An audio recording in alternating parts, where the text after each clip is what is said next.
Yesaya pasal 7 ayat 1-9. Yesaya dan Raja Ahaz.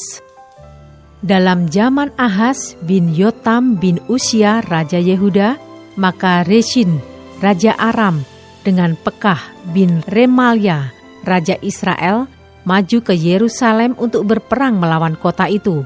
Namun mereka tidak dapat mengalahkannya. Lalu diberitahukanlah kepada keluarga Daud, Aram telah berkemah di wilayah Efraim.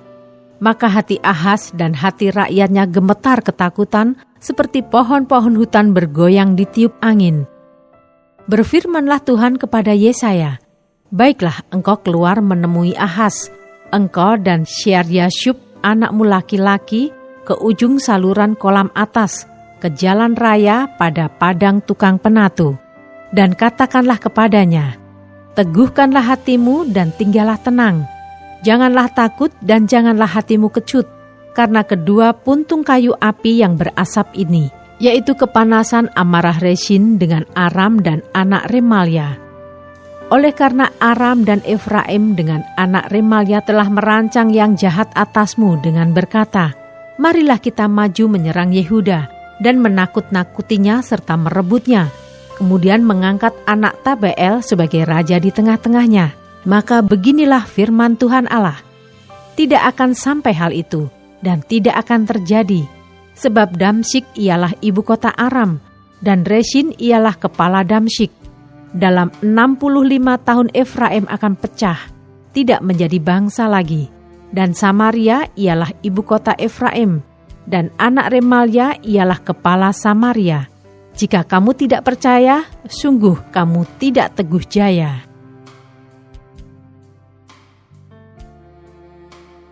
Ayat 10-25. Pemberitaan mengenai Immanuel. Tuhan melanjutkan firman-Nya kepada Ahaz, katanya, "Mintalah suatu pertanda dari Tuhan Allahmu, biarlah itu sesuatu dari dunia orang mati yang paling bawah, atau sesuatu dari tempat tertinggi yang di atas." Tetapi Ahaz menjawab, "Aku tidak mau meminta, aku tidak mau mencobai Tuhan." Lalu berkatalah Nabi Yesaya, "Baiklah, dengarkan, hai keluarga Daud, belum cukupkah kamu melelahkan orang, sehingga kamu melelahkan Allahku juga? Sebab itu Tuhan sendirilah yang akan memberikan kepadamu suatu pertanda. Sesungguhnya seorang perempuan muda mengandung dan akan melahirkan seorang anak laki-laki, dan ia akan menamakan dia Immanuel. Ia akan makan dadih dan madu sampai ia tahu menolak yang jahat dan memilih yang baik. Sebab sebelum anak itu tahu menolak yang jahat dan memilih yang baik, maka negeri yang kedua rajanya engkau takuti akan ditinggalkan kosong. Tuhan akan mendatangkan atasmu dan atas rakyatmu dan atas kaum keluargamu hari-hari seperti yang belum pernah datang sejak Efraim menjauhkan diri dari Yehuda, yakni Raja Asyur. Pada hari itu akan terjadi, Tuhan bersuit memanggil lalat yang ada di ujung anak-anak sungai Nil dan memanggil lebah yang ada di tanah Asyur. Dan semuanya akan datang hinggap di lembah-lembah yang terjal dan di celah-celah bukit-bukit batu, di segala pagar duri dan di segala tanah penggembalaan.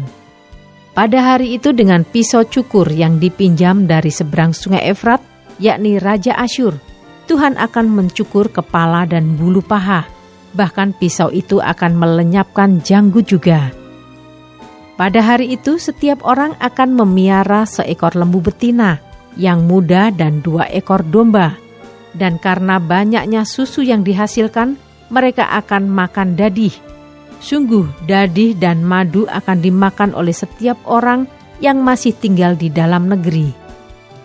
Pada hari itu setiap tempat di mana biasanya tumbuh 1000 pohon anggur dan yang berharga 1000 sikal perak akan menjadi tempat putri malu dan rumput. Orang pergi ke sana terpaksa membawa anak-anak panah dan busur, sebab putri malu dan rumput belaka seluruh negeri itu. Dan engkau tidak berani pergi ke segala lereng gunung yang biasanya dicangkul, karena takut akan putri malu dan rumput. Di situ hanya lembu dan domba akan berkeliaran.